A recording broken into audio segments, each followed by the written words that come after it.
दोस्तों, चक्रवाती तूफान मोचा ने म्यांमार और बांग्लादेश से टकराते ही तबाही मचाना शुरू कर दिया है। मोचा तूफान ने म्यांमार की पोर्ट सिटी सितवे पर दस्तक दे दी है, जिसके बाद वहां बाढ़ जैसे हालात हो गए हैं। 200 किलोमीटर प्रति घंटे की रफ्तार से वहां हवाएं चल रही हैं, जिसकी वजह से घरों के टिन, छप्पर और कम्युनिकेशन के टावर तक हर चीज उखड़ चुकी है। दोस्तों, इस मामले में इसरो की तकनीक ने वहां बड़ी तादाद में लोगों की जान बचा ली है। इसरो कैसे ये सारी जानकारी वहां पर जुटा रहा है, इसरो कैसे ये जानकारी लोगों तक पहुंचा रहा है और वो कौन से सैटेलाइट्स हैं, रडार सिस्टम और ग्राउंड स्टेशंस हैं जो इसरो इस वक्त एक्टिवेट किए हुए है, ये बात मैं आपको बताने वाला हूं, जिसको जानकर आपको बहुत ही गर्व होगा कि इस वक्त यूएन भी भारत की जानकारी पर डिपेंडेंट है। भारत के धांसू सैटेलाइट इस वक्त पूरे साइक्लोन की मांद तक पहुंच करके जानकारियां जुटा रहे हैं। जो बात इसरो कह रहा है, जो प्रेडिक्शन किए जा रहे हैं, वो पूरे के पूरे सही साबित हो रहे हैं। दोस्तों, मैं आपको इसरो की इस पूरी तकनीक से रूबरू करवाने वाला हूं, लेकिन पहले आप जान लीजिए कि अब तक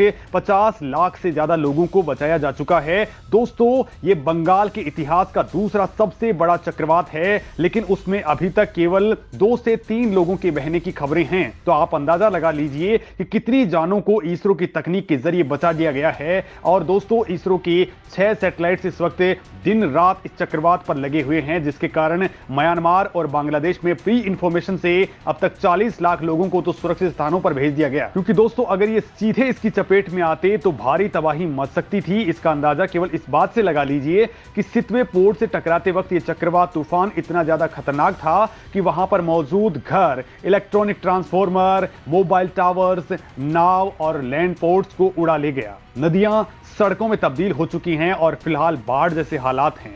और दोस्तों, इस मामले में संयुक्त राष्ट्र की एजेंसी विश्व मौसम विज्ञान संगठन ने भी कहा है कि सुपर चक्रवात बांग्लादेश और म्यांमार के तटों के आसपास अभी और भी भारी तबाही मचा सकता है। लिहाजा इसरो वाली इंफॉर्मेशन बेहद काम की है। तो वहीं भारत में पश्चिम बंगाल में भी इसके खतरे को लेकर के अलर्ट जारी है। मौसम विज्ञानियों के मुताबिक बंगाल की खाड़ी में हवा की गति 200 किलोमीटर प्रति घंटे तक पहुंच सकती है। खतरे को देखते हुए बांग्लादेश में कोकस बाजार बंदरगाह, चट्टग्राम और पायरा बंदरगाह के पास अलर्ट जारी कर दिया गया है। मछुआरों को सावधान किया जा चुका है। दोस्तों, मौसम विज्ञानी कह रहे हैं कि मोचा का कहर अभी न केवल जारी रहेगा, बल्कि 210 किलोमीटर प्रति घंटे की रफ्तार से हवाइयां अभी चल सकती हैं, जिसके चलते 12 फीट यानी करीब 40 मीटर तक की समुद्री लहरें उठ सकती हैं। तूफान से करीब 20 लाख से ज्यादा लोग अभी और प्रभावित हो सकते हैं। सबसे बुरा असर म्यांमार में देखा जा सकता है। हालांकि दोस्तों, इन तमाम लोगों को पहले ही बाहर निकालने की कवायदें शुरू हो चुकी हैं और बहुत तेजी के साथ ये काम चल रहा है। और दोस्तों, इसरो के सैटेलाइट्स ने इस वक्त जो इंफॉर्मेशन दी है, उसके मुताबिक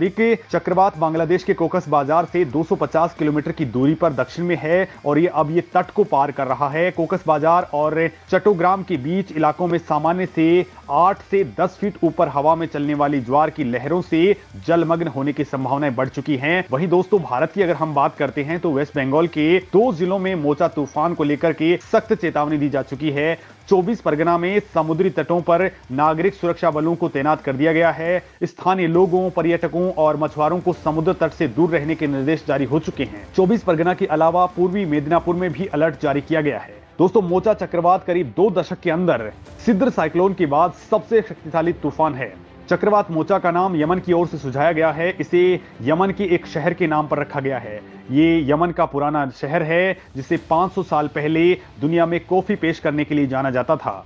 लोगों को तूफानों को याद रखने और उनको पहचानने में आसानी रहे, लिहाजा इन चक्रवातों का ऐसा नाम रखा जाता है। नाम के साथ जागरूकता पैदा करने और अलर्ट भेजना इससे बेहद आसान हो जाता है। अब दोस्तों, कहा जा रहा है कि 1 सप्ताह के बाद इसके कमजोर पड़ने की संभावना है। वैज्ञानिकों की नजरें दक्षिण पश्चिमी मानसून पर टिकी हुई हैं, जो 20 मई तक अंडमान सागर और 22 मई को पूरे अंडमान और निकोबार समूह को कवर कर सकता है। दोस्तों, मौसम वैज्ञानिकों ने इसरो की जानकारी के बाद में अनुमान लगाया है कि इसके बाद मोचा का कहर कम हो सकता है। इस मामले में आईएमडी ने कहा है कि अगर अंडमान के पास मानसून के आगमन के समय एक और चक्रवाती सिस्टम बनता है तो इसका सीधा असर मानसून की शुरुआत पर पड़ेगा। अब दोस्तों, आप ये भी जानना चाहेंगे कि भारत ये जानकारी आखिर कैसे जुटा रहा है। इस वक्त इसरो ने कौन से सैटेलाइट्स और ग्राउंड स्टेशंस को एक्टिवेट किया हुआ है। तो दोस्तों, आपको जानकर के बहुत ही बड़ा गर्व होगा कि इस वक्त दुनिया की तमाम एजेंसियां इसरो की इस जानकारी पर डिपेंडेंट है। भारत की धांसू सैटेलाइट्स इस वक्त पूरे के पूरे साइक्लोन की ट्रैकिंग कर रहे हैं, उसकी मान तक पहुंच करके जानकारियां जुटा रहे हैं। तो दोस्तों आखिर भारत की ये सीक्रेट पावर आखिर है क्या? तूफानों का पता लगाने के लिए इसरो के पास कौन कौन सी सीक्रेट तकनीक मौजूद है, समय से पहले ही तूफानों के बारे में पूरी जानकारी कलेक्ट कर लेती है और लाखों लोगों की जान बचा लेती है। तो दोस्तों इस वक्त मोचा तूफान पर भी इसरो ने 6 सैटेलाइट्स की फौज को लगा रखा है। ये सैटेलाइट्स हर 15 मिनट के अंदर ग्राउंड स्टेशन को डेटा भेज रही हैं, जहां से मौसम विभाग के जरिए लोगों तक इंफॉर्मेशन पहुंच रही है। इन उपग्रहों में बेहद शक्तिशाली ओशनसैट 3, ओशनसैट 2, स्कैटसैट 1, स्कैटसैट 1, Intel 3D, INSAT 3D, INSAT 3DR, RISAT 2BR1 और कार्टोसैट 3 सैटेलाइट शामिल हैं, जिनके जरिए मोचा तूफान के आसपास की तीव्रता, उसकी एग्जैक्ट पोजीशंस और क्लाउड कवरेज की स्टडी की जा रही है।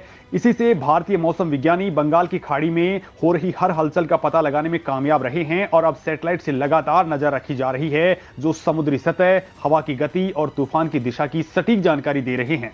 इनसे पता चल रहा है कि तूफान कब और कितनी ताकत से टकरा रहा है। इस सीरीज में ओशनसैट 1 को दोस्तों भारत ने पहली बार 1999 में लॉन्च किया था, जिसके बाद ओशनसैट 2 सैटेलाइट को EOS-2 मिशन के जरिए 2009 में अंतरिक्ष में भेजा था, लेकिन इसमें थोड़ी गड़बड़ी आ गई, लिहाजा स्कैटसैट 1 को भेजा गया और इसके बाद दोस्तों समुद्र और पृथ्वी की बारीकी से निगरानी और रिकॉर्ड करने के लिए 2022 के अंदर तीसरा ओशनसैट 3 EOS सैटेलाइट अंतरिक्ष में भेजा गया। ये उपग्रह समुद्री मौसम का पूर्वानुमान बेहद सटीकता के साथ करता है, जिससे किसी भी समुद्री तूफान या चक्रवात का पहले ही पूरा का पूरा पता लगा लिया जाता है। ये सैटेलाइट सन सिंक्रोनस ऑर्बिट में स्थापित किया गया है। इसमें कलर मॉनिटर, स्केट्रोमीटर और सी सरफेस टेम्परेचर मॉनिटर लगे हैं, जो समुद्री इलाकों में क्लोरोफिल, फाइटोप्लैंक्टन, एरोसोल और प्रदूषण की जांच भी कर डालते हैं। ओशनसैट 3 सैटेलाइट ने हाल ही में अपने ओशन कलर मॉनिटर कैमरे से दुनिया के समुद्र का नक्शा बनाया था। उस नक्शे में पूरी दुनिया के जंगलों का कवरेज, जमीन और समुद्री बायोस्फीयर की डिटेल दिख रही है। इसरो ने मौसम की सटीक जानकारी के लिए एक और advance remote sensing satellite Cartosat 3 भी लॉन्च किया हुआ है। ये 3rd generation advance high resolution वाली अर्थ इमेजिंग सैटेलाइट्स की सीरीज का पहला सैटेलाइट है। रिमोट सेंसिंग सैटेलाइट के जरिए इसरो को पृथ्वी की हाई रेजोल्यूशन वाली पिक्चर्स मिल रही हैं, जिनका इस्तेमाल 3D मैपिंग, आपदा प्रबंधन, खेती, जल प्रबंधन और सीमा सुरक्षा के लिए किया जाता है। कार्टोसैट 3 सबसे ताकतवर कैमरे वाला उपग्रह है, जिसका इस्तेमाल देश की सुरक्षाओं के लिए किया जाता है। कार्टोसैट सैटेलाइट के जरिए किसी भी मौसम में पृथ्वी की तस्वीरें ली जा सकती हैं। इसके जरिए आसमान में दिन और रात दोनों वक्त जमीन से 1 फीट की ऊंचाई तक की साफ तस्वीरें ली जा सकती हैं। तो वहीं दोस्तों इसरो ने ऐसे मामले में EMISAT सैटेलाइट को भी यूज किया है, जो एक इलेक्ट्रॉनिक इंटेलिजेंस सैटेलाइट है। इसे दुश्मन देशों की गतिविधियों पर नजर रखने के लिए इस्तेमाल किया जाता है। EMISAT से दुश्मन के रडार और सेंसर्स पर भी निगरानी रखी जा सकती है। वहीं किसी भी जगह की डीप ट्रैकिंग करने के लिए इसरो के पास रीसैट 2BR1 सबसे बेहद खास है। ये radar imaging earth observation satellite है। ये बादलों और अंधेरे में साफ तस्वीरें खींच सकता है। ये 35 सेंटीमीटर की दूरी पर मौजूद 2 चीजों की अलग अलग पहचान कर सकता है। ये सैटेलाइट सीमा की सुरक्षा के लिहाज से बेहद खास है और ये इस वक्त समुद्र के अंदर इस साइक्लोन और वहां की पूरी जानकारी भी जुटा रहा है। दोस्तों बीते कुछ सालों में इसरो वैज्ञानिकों ने अंतरिक्ष की दुनिया में कई बड़े मुकाम हासिल कर लिए हैं। उनकी इसी कामयाबी से अंतरिक्ष दुनिया में भारत के दबदबे को और मजबूत कर दिया है। अब आने वाले वक्त में भारत और अमेरिका मिलकर के निसार सैटेलाइट लॉन्च करने वाले हैं। NASA ISRO synthetic aperture radar यानी निसार एक अर्थ ऑब्जर्वेशन सैटेलाइट है, जो दुनिया का सबसे तगड़ा सैटेलाइट साबित होने वाला है। ये समुद्र से लेकर के बॉर्डर्स तक की तगड़ी निगरानी करेगा। ये घने बादल होने के बावजूद भी धरती पर बिल्कुल क्लियर देख लेगा और बेहद हाई रेजोल्यूशन वाली इमेजेस ये लेने में सक्षम होगा।